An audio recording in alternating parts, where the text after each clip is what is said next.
လက်ထပ်စာချုပ်ရလို့ပြောနေရမယ့်အချိန်မှာဒီဇနီးမောင်နှံဟာအိမ်မှာပထမအဆုံးညကိုဆင်နွှဲမဲ့အစားဘားကိုတန်းသွားခဲ့ကြတယ်။အဲ့ဒီမှာမိန်းကလေးဟာသူ့ယောက်ျားကတခြားမိန်းကလေး2ယောက်နဲ့တစ်ဖက်တစ်ချက်စီဖတ်ပြီးထိုင်နေတာကိုတွေ့လိုက်ရတယ်။ဒါကိုမြင်တော့မိန်းကလေးကငြိမ်မနေပဲသူ့ယောက်ျားကိုအားကြမခံထိအောင်အမျိုးသားမော်ဒယ်6ယောက်ကိုတန်းခေါ်လိုက်တယ်။မိန်းကလေးကိုချောမောတဲ့အမျိုးသားမော်ဒယ်6ယောက်ဝိုင်းနေတာကိုမြင်တော့ယောက်ျားထစ်သူရဲ့တငယ်ချင်းတွေကမိန်းငွက်တစ်လေးကတော်လေးလမ်းတာပဲဆိုပြီးစနောက်ကြတယ်။ဒါကိုကြားတော့အမျိုးသားကတောက်လက်ဆက်ဖန်းခွက်ကိုချပြီးထားလိုက်တယ်။မိန်းကလေးကတော့သူ့ယောက်ျားတော်ဝန်တိုးလားဒါမှမဟုတ်စိတ်ဆိုးတာမျိုးဖြစ်လိမ့်မယ်လို့ထင်ထားတာ။ဒါပေမဲ့အမျိုးသားကအခန်းကတစ်ခုထုတ်ပေးပြီးလူအယောက်20တောင်ဆက်နေအစိမ့်မြင့်စင်ခန်းအခန်းကိုသူ့မိမအတွက်ကြိုတင်မှာထားပေးတယ်လို့ပြောလိုက်တယ်။ဒီညအဝတာပြောလိုက်တော့လို့ပြောပြီးအေးအေးဆေးဆေးပဲဘားတက်ကထွက်သွားတယ်။ဒါကိုမြင်လို့မိန်းကလေးကအံ့ဩသွားပြီးသူ့ယောက်ျားကသူ့ကိုလုံးဝဂရုမစိုက်ဘူးဆိုတာသိလိုက်ရတယ်။ဒါကြောင့်တဝန်တိုအောင်လုံးမဲ့အစီအစဉ်ကိုဖျက်ပြီးမော်ဒယ်တွေကိုပတ်စံပေးပြီးပြန်ခိုင်းလိုက်တယ်။ဒါပေမဲ့သူ့ယောက်ျားနေတိုင်းပြန်နေတဲ့ play wine ပုံစံကတရုတ်ဆောင်နေတာမှသူမသိဟဲ့ဘူး။တကယ်တော့သူကသူ့မိမကိုအယမ်းချစ်တာပါ။သူတို့နှစ်ယောက်လုံးက college ကတည်းကတယောက်ကိုတယောက်တိတ်တခိုးချစ်နေခဲ့ကြတာ။ဒါပေမဲ့ဘသူကမှအရင်ဖွင့်ပြောဖို့တတ်တည်မရှိခဲ့ကြဘူး။ကျောင်းပြီးတော့နဲ့ရောက်ခမားတွေရဲ့အကြီးစုကိုဆက်ဖို့အတွက်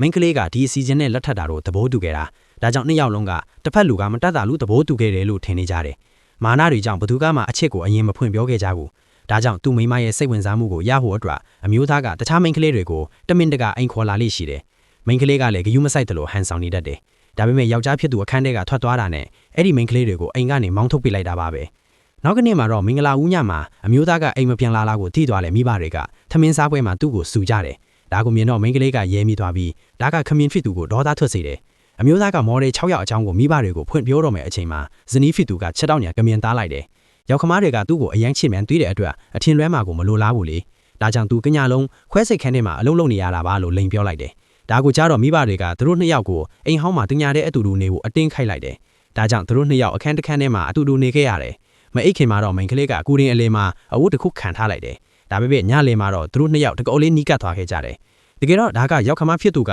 သူတို့ကြားမှာအကွာအဝေးကိုလေလျှော့ဖို့အတွက်ဟင်းကျိုးထဲမှာဆေးတမင်ခတ်ထားတာပါ။အဲ့ဒီအချိန်မှာပဲအမျိုးသားရဲ့ဖုန်းကမြေးလာတယ်။အကြမ်းရှိတဲ့မိန်းကလေးတယောက်စီကဖုန်းလာတယ်။ဒါကိုကြားတော့အမျိုးသားကချက်ချင်းထွက်သွားခဲ့တယ်။ဒါကိုမြင်တော့မိန်းကလေးကစိတ်ဖြတ်သွားတယ်။ဒါပေမဲ့တကယ်တမ်းမှာတော့အမျိုးသားကအဲ့ဒီမိန်းကလေးကိုသွားတွေ့တာမဟုတ်ဘဲသူ့မှာမိန်းမရှိနေပြီချစ်လို့နောက်ကိုမဆက်တွေ့ဖို့သွားတတိပေးတာပါ။သူ့မိန်းမကိုတခုခုမှားယွင်းသွားမှကြောက်လို့အိမ်ကိုတန်းမပြန်ပဲကားကိုအဝေးကြီးမောင်းထွက်သွားခဲ့တာပါ။နောက်တစ်နေ့မှာတော့ရောက်ခမဖြစ်သူကမိန်းကလေးကိုစိတ်ပျော်အောင်လိုက်ဝယ်ပေးတယ်။အခြေအနေတွေကောင်းလာခြင်းမှာဟိုအကြံတမမိန်းကလေးကထပ်ရောက်ပြန်လာတယ်။ရောက်ခမဖြစ်သူကဒီမိန်းကလေးကသူ့သားနောက်ကိုလိုက်နေတာမှန်သိတာနဲ့တော်တော်လေးဒေါသထွက်ပြီးတတိပေးလိုက်တယ်။ဒါပေမဲ့အဲ့ဒီမိန်းကလေးကဇနီးဖြစ်သူတဝန်တိုအောင်လို့မင်းယောက်ျားကနားနောက်ကိုလိုက်နေတာလို့ပြောလိုက်တယ်။ဒါကိုကြားတော့မိန်းကလေးကလုံးဝစိတ်မဆိုးပဲသူကယူမစိတ်ဘူးကြောင်းအေးအေးဆေးဆေးပဲပြန်ပြောလိုက်ပါတော့တယ်